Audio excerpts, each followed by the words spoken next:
Nderuar shikues, mirë mbrëma dhe mirë se takojmë në hapësirën e emisionit Business Plus. Ndër javë të tjera kemi trajtuar tema të ndryshme ekonomike të cilat kanë qenë në hap me kohën dhe ato të cilën po e shoqëron vazhdimisht këtë popullat, këtë vend në aspektin ekonomik. Sot në studio do të flasim sa i përket Ministrisë Punës dhe Politikës Sociale dhe Demografisë, se cilat janë hapat të cilat po ndërmarrin ata në aspektin e përmbajtjes qytetarëve në formën më të mirë të aspektit social. Themi mirë po edhe ndryshimet e reja të cilat parashihen të ndodhin në shtyllat e fondit pensional. Sonde të ftuar në studio do të kemi Fatmir Sabriun, sekretar shtetëror në Ministrinë e Punës dhe Politikës Sociale. Mirëmbrëma. Mirëmbrëma Kasment, faleminderit për ftesën dhe gjithashtu përshëndes gjithë teleshikuesit e televizionit tuaj.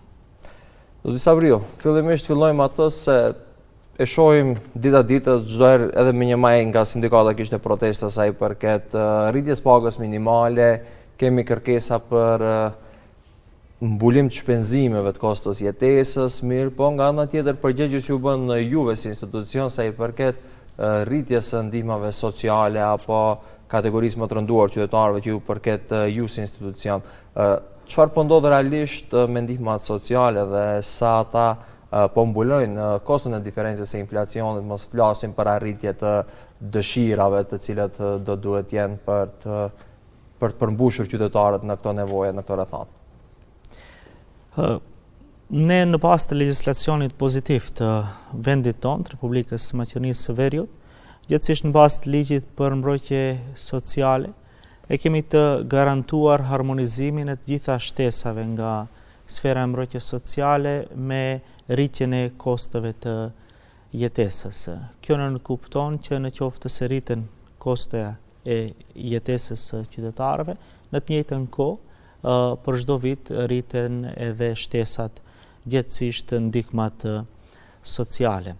Në janar të këtij viti, në janar të vitit 2026, për 4.1% i kemi rritur shtesat sociale për arsye të faktit që edhe kosto e jetesës së çdo qytetari është rritur për atë përqindje. Mirë po kjo apasqyron gjithësisht, reflekton në përmirësimin e jetës së qytetarëve. Ne si ministri jemi të vetëdijshëm se nuk është e mjaftueshme. Dhe për këtë arsye me partnerët tanë, me Bankën Botërore dhe me UNICEF-in jemi duke bërë dy analiza të gjithëpërfshirëse të dy sektoreve më të rëndësishëm të ministrisë sonë, sektorit për mbrojtjen sociale dhe sektorit për mbrojtjen e fëmijëve. Njëra analizë është gati dhe rezultatet e kësaj analize jo më larg se dje i prezantuam në një konferencë. Në bazë të analizës e cila u përpilua nga ekspertë angazhuar nga UNICEF-i, u tregua qartë se shtesat për fëmijë, të cilat gjithashtu janë shtesat që vijnë nga paguja sociale, gjatë viteve kanë humbur vlerën e tyre për 30% kur krahasojmë me pagën minimale apo me pagën mesatare. Kjo dëshmon qartë se ne duhet që të ndërmarrim hapa të mëtejshëm, që të përmirësojmë legjislacionin ton, gjithsesi të vendojmë kritere tjera ose të rrisim këta shtesa për 30% në gjatë këtij viti kalendarik. Flasim për shtesat për fëmijë, pasi që shumica e qytetarëve të cilët janë të punësuar, besoj e dinë që nuk pranojnë shtesa për fëmijë. Kujt i takojnë këto shtesat fëmijëve? Po shtesat për fëmijë janë ndarë në disa kategori. Kemi shtesën për fëmijën e tretë, kemi shtesën për edukim, dhe ky është ai problemi cilën ne kemi detektuar edhe me analizën, se të gjitha këta shtesa janë të lidhura ngushtë me gjendjen ekonomike dhe financiare apo sociale të një familje. Nëse ajo familje pranon të hyra më pak se paga minimale, që nënkupton është familje në një situatë të rënduar sociale, ekonomike, atëherë u takojnë këta shtesa. Ne si ministri kemi detektuar se kjo politik nuk është adekuate dhe për këtë arsye jemi të angazhuar në implementimin apo adoptimin e garancionit universal për fëmijët, që nënkupton shtesë për fëmijët për çdo fëmijë.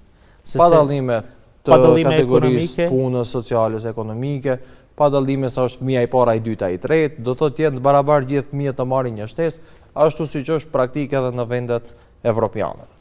Padyshim, sepse të gjitha analizat të cilat e kemi bërë deri më tash na tregojnë se vendi ynë në vendin tonë vetëm 20% të fëmijëve marrin shtesa, ndërkaq trendet europiane janë që diku rreth 88% të fëmijëve në Europë gëzojnë shtesat e fëmijëve. Dhe ky është hapi ynë i ardhshëm.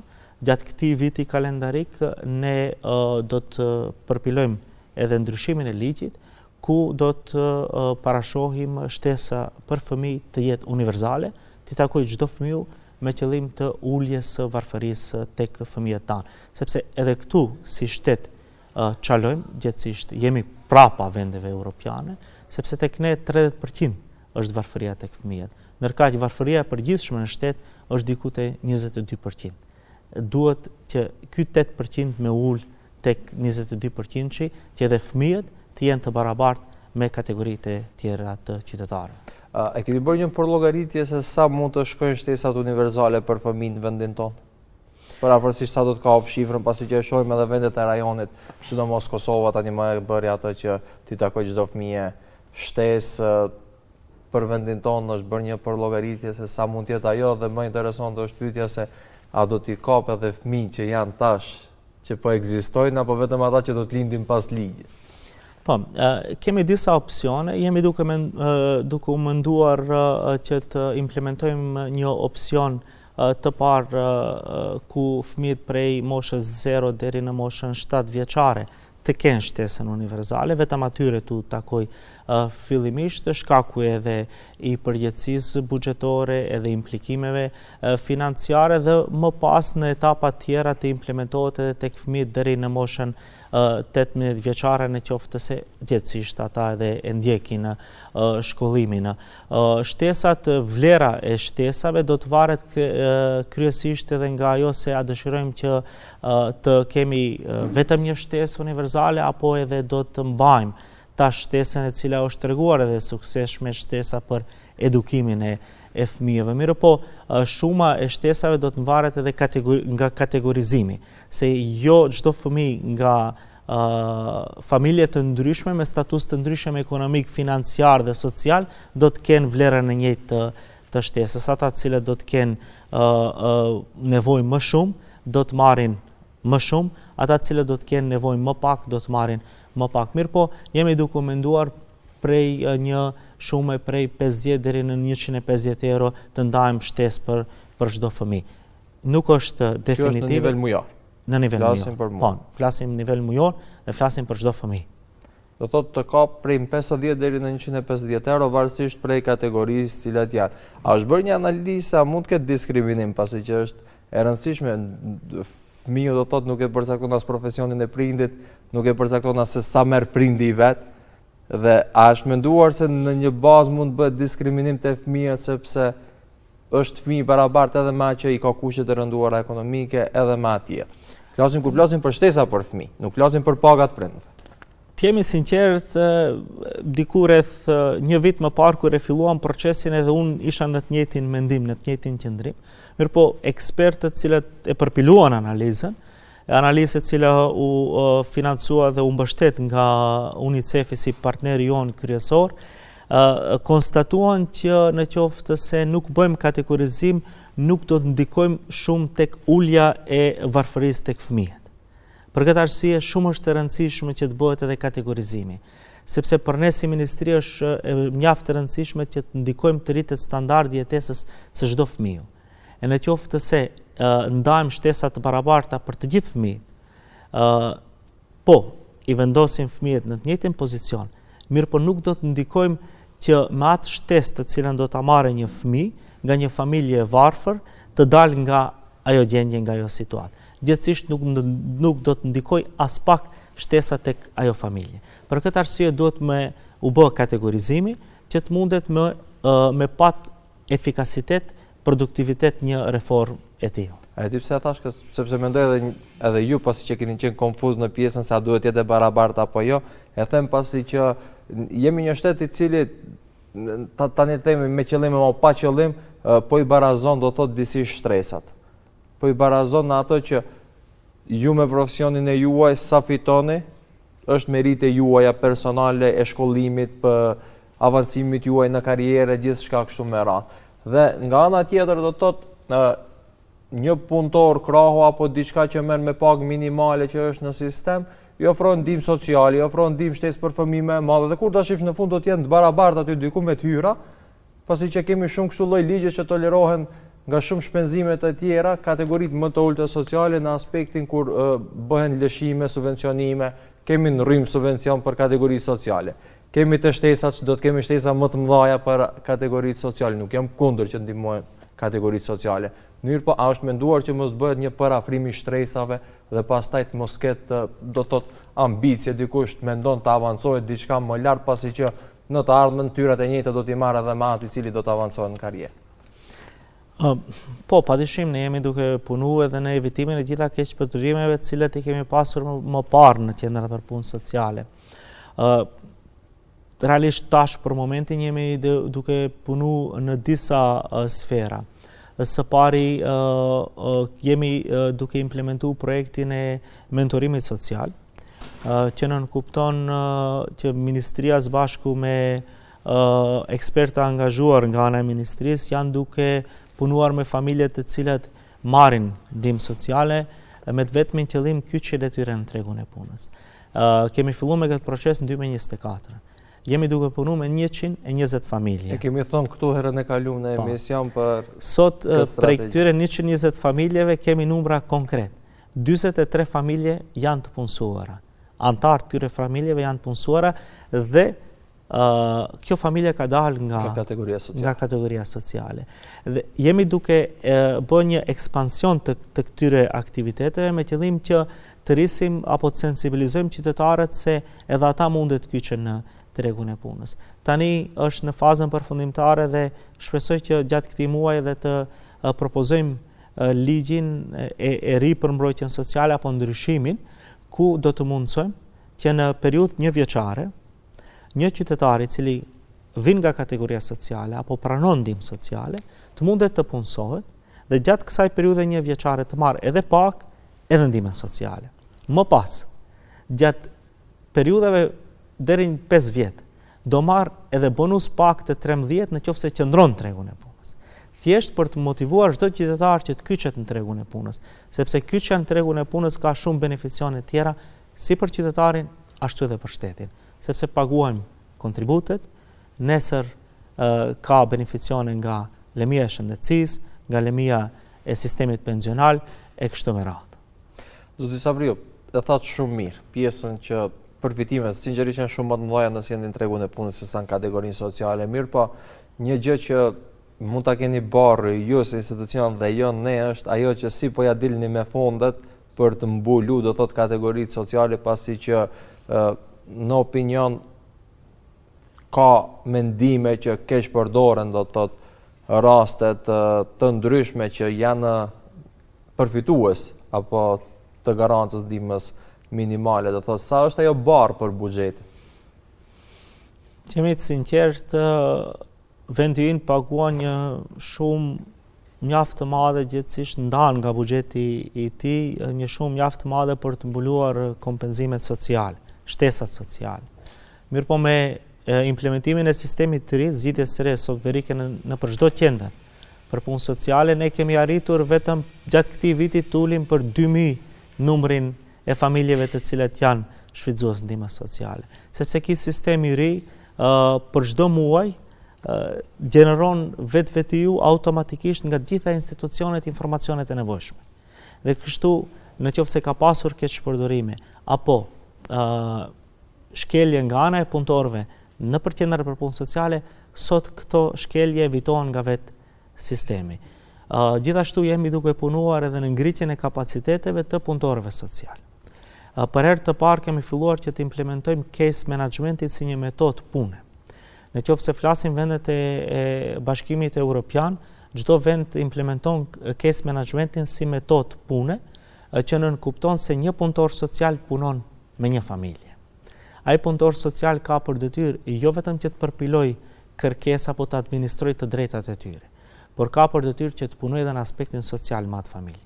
Të gjej antarin e familjes i cili më lekti mund të kyçet në tregun e punës, të kyçet ai antar në tregun e punës, të shoh tek fëmijët e asaj familje se çfarë nevoje kanë, çfarë shtesash duhet atyre t'u jepen, që t'ulet niveli i varfërisë tek kjo familje.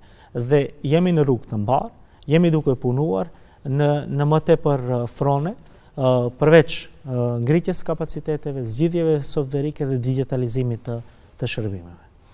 Sabriu, një rast që më kujtohet që më kam përmend disa qytetarë të kategorisë sociale është ajo që themi rastësisht ja ka dhënë adresën apo numrin e letër njoftimit për t'i pranuar disa holla nga jashtë, themi një shumë minimale 50 euro, 30 euro s'diçka, dhe pastaj në vazhdim ju ka ndalë ndihma sociale. A është kjo kaq strikt ky sistemi bën në mënyrë automatike këta ndarje dhe a ka verifikimet pastajshme që a duhet vazhdoj ky person të jetë në ndihmë sociale pasi që për një dhuratë, do të themi 30 euro t'i ndalë ndihma sociale është e pa imagjinueshme për personin që pranon atë dhuratë. Që besoj që do të ishte më i kënaqur mos ta pranonte atë dhuratë 30 euro dhe të vazhdonte të merrte ndihmën sociale. Po, jemi duke tash në ndryshimet e ligjit edhe këtë pjesë jemi duke evitu që këta të hyrat të cilat janë simbolike, të cilat nuk ndikojnë as pak në jetën e qytetarit apo në ngritjen e standardit të tij, të jetës së tij, të mos ndikojnë në ndërprerjen e shtesës sociale.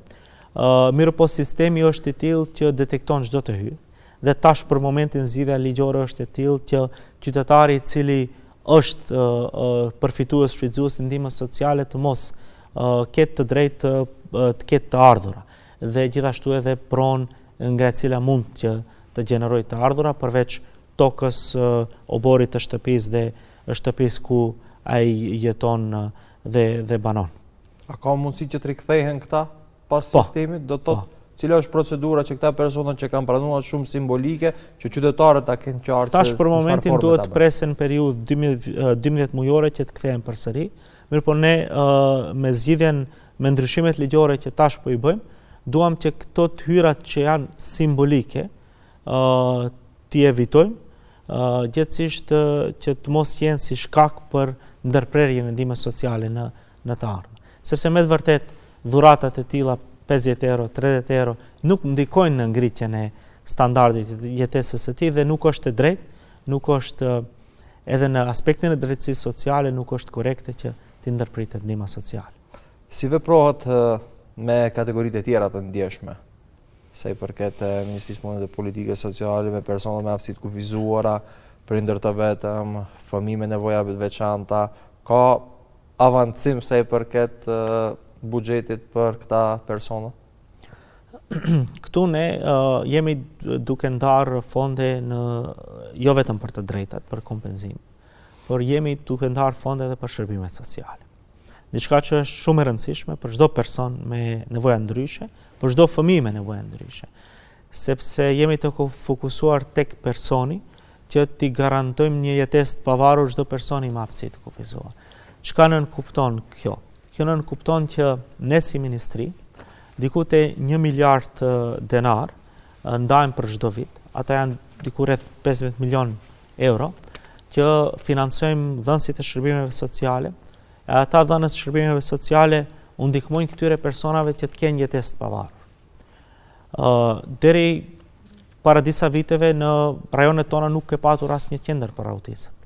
Ne gjithë kemi familjarë të cilët i kanë dërguar fëmijët e tyre me nevoja ndryshe apo fëmijët të cilët kanë qenë me autizëm në Tiranë apo në vende tjera. Sot ke në Shkup, ke në Tetov, ke në Gostivar dhe ke në çdo vendbanim tjetër të vendit tonë dhe gjitha këta qendra financohen nga ministria jonë. Shërbimi financohet nga ministria jonë dhe qytetari paguan 0 denar. Ky është misioni i ministrisë sonë, që të ndihmojnë çdo person me aftësi të kufizuar, çdo fëmijë me nevoja ndryshe që të jetojnë në mënyrë të pavarur. Dhe këtu mund të mburemi si shtet, sepse jemi vendi vetëm në rajonin e Ballkanit Perëndimor, sidomos në këta 6 vendet e Ballkanit Perëndimor, që mbulojmë plotësisht të gjitha shërbimet sociale. Në qoftë se para disa viteve ka patur 1600 shfrytëzues të këtyre shërbimeve, sot i kemi diku rreth 5500 shfrytëzues të shërbimeve sociale dhe ky numër për çdo vit është duke u rritur, ashtu si është duke u rritur edhe numri i dhënësve të shërbimeve sociale. Sot janë 97 të cilët financohen nga Ministria, para 2-3 viteve kanë qenë 45 ose 47 dhënës shërbimeve sociale. Që i bie që ndihma të mos mendohet vetëm në aspektin financiar cash, mirë po atyre ju lehtësohet edhe pjesa tjetër, do të thotë e shkollimit, pjesa e kontrollave, pjesa e trajtimit dhe gjitha nevojave tjera. Sepse jetesa e tyre është e rënduar. Ata nuk kanë nevojë vetëm për kompenzim financiar.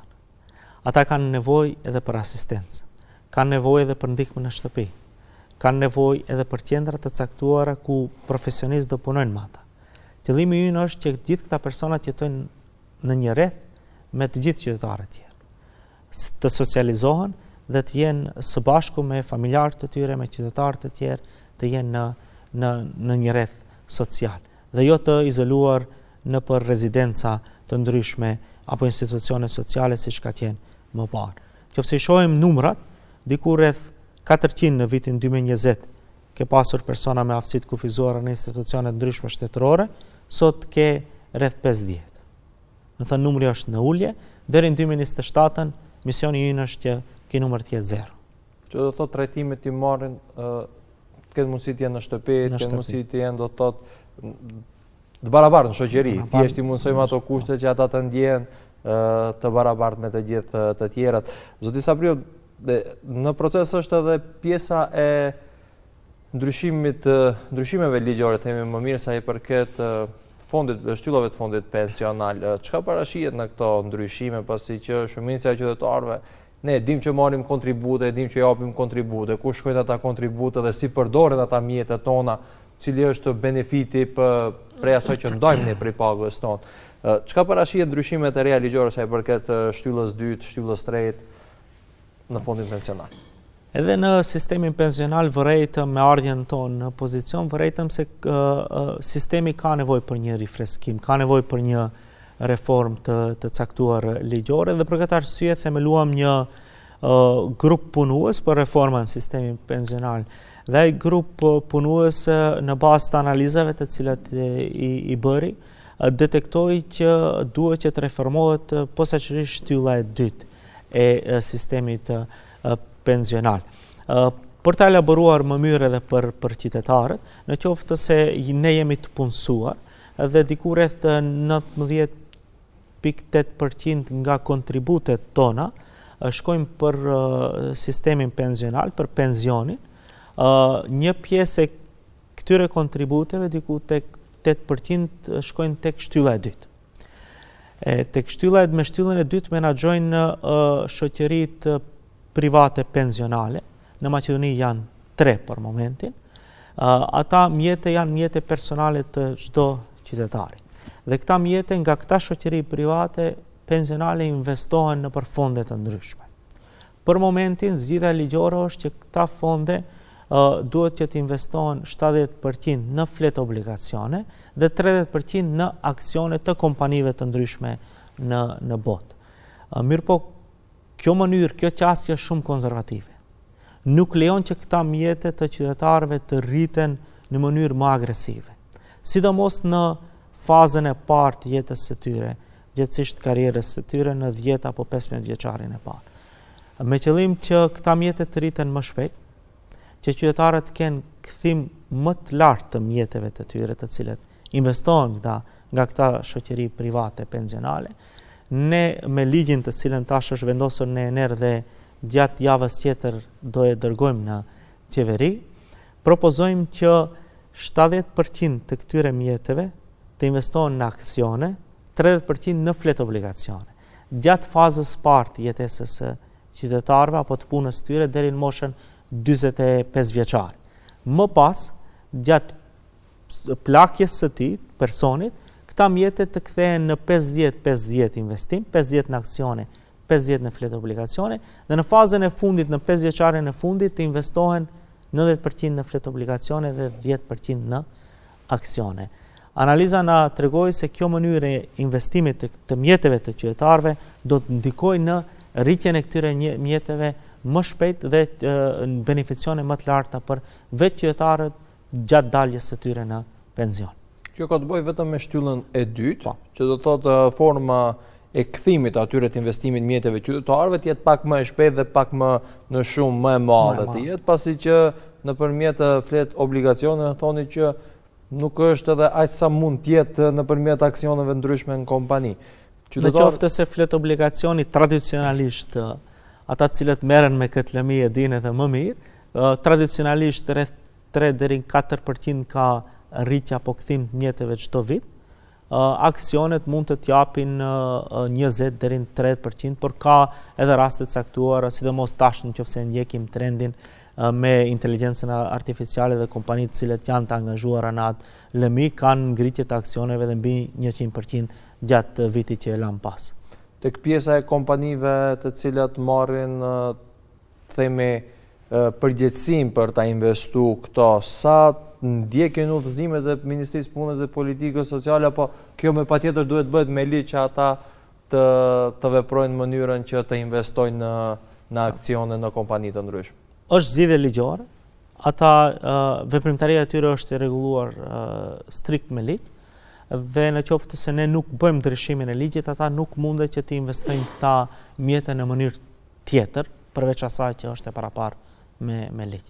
Sepse të menaxhuara vetëm nga kompani private, nuk janë nga institucione shtetërore. Janë të menaxhuara këta mjete nga kompani private të shoqëri private të pensionit, të cilat kompaninë padyshim që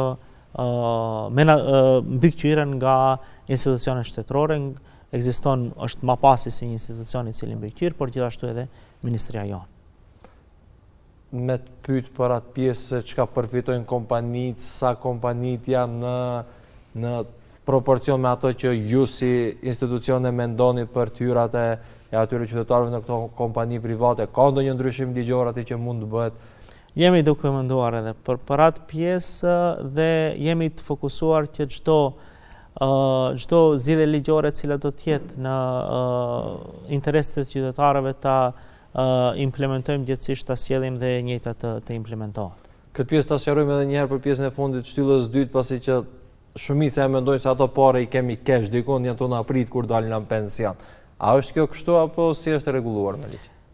Tek shtylla e dytë, ata mjete janë personale të qytetarit, mirë po ata mjete gjatë daljes tij në pension përllogaritet në pensionin e tij, që do të thotë që nuk kupton se nuk mundet që gjatë daljes pensionit të merren si mjete kesh. Është shtylla e tretë që është shtyllë vullnetare, qytetarët mundet vullnetarisht të kontribuojnë në atë shtyllë dhe ata mjete gjatë daljes pension ose edhe më parë mundet që të merren. Kjo është vetëm shtylla e tretë, do thotë është pjesa që grumbullojnë mjetet aty dhe e ke një buxhet tonë, do thotë që mund të tërheqësh kur dush, mirë po shtylla e dytë është ajo që e rrit pensionin, kushtimisht. Themi do thotë kemi një pension më të mirë. Edhe besoj jam i bindur që me mënyrën e re me reformën tash që e bëjmë, besojmë që këta mjete shumë më shpejt do të rriten dhe qytetarët do të kenë, këta qytetarë të cilët janë në shtyllën e dytë, do të kenë pensione më të shëndosha gjatë daljes tyre në pension. Nëse kalojmë në investime në aksione, 70%, do të kemi pensione shumë më të mira se sa ose më i pavarur do të jetë fondi pensional. Zoti Sabriu, unë të falenderoj shumë për kohën që ndat për të na sqaruar të gjitha pjesën e ndryshimeve ligjore sa i përket shtyllës së dytë, mirë po edhe ajo që duhet ta mirëpresi shumë mirë qytetarët është pjesa e sjelljes së shtesave për fëmijë dhe ndihmës së garantuar nga ju për persona me aftësi të ndryshe, siç janë për t'ia mundsuar një jetë më të lehtë. Faleminderit shumë dhe shpresoj që takohemi rreth të tjera me ndryshime dhe me risi alo më të mirë. Faleminderit edhe juve. Nderuar shikues, atëherë këtu do duhet ta përfundojmë emisionin ton për sonte. Besoj që u qartësuan shumë gjëra të cilat për opinionin nuk kanë qenë qarta, sidomos pjesa e shtyllës 2 që kemi menduar që në pension do të mund të tërheqim ato para keshmi, po kjo pjesë është pjesë ku ne investojmë për një pension më të mirë për vete, madje risi tjetër që është për të vlerësuar ishte edhe pjesa e shtesave për fëmijë, pasi që jemi ndoshta Ballkani i vetmi vend që çalon në këtë pjesë, duke anashkaluar tani më disa vende siç është Kosova që po i garanton ato, dhe shpresojmë që këto reforma për të ndihmuar kategoritë sociale do të jenë sa më shpejt të praktikuara. Ju faleminderit shumë për vëmendjen dhe bashkëmirupafshim.